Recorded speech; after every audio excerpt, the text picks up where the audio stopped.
مساء الخير. أنا عبد الرحيم الصايم، شاعر من المغرب. قدمت من بلدة صغيرة اسمها سلسلة تقع بقرب مدينة إسفيا على المحيط الأطلسي. كان لي الشرف أن أتلقى دعوة من مهرجان مالطا للأدب وللشعر وللسينما. لبيت الدعوة طبعا بكل فخر وبكل فرح. كان أيضا هنا في هذا المهرجان يعني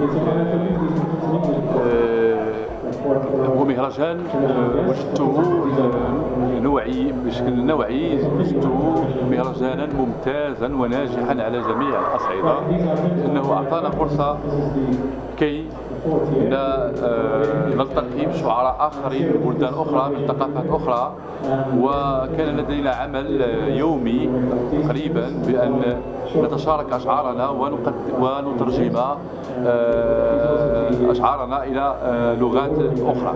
هذا من جانب. من جانب آخر حظيت أيضا بفرصة أن أقدم هذه الأشعار التي ترجمت هنا في المهرجان، وكان قد تم الأمر بشكل جميل جدا. أود في النهاية أن أشكر أدريان أغريما، أشكر أيضا فريقه بالكامل على هذه الدعوة، وأشكر جزيرة مالطا الجميلة. شكرا.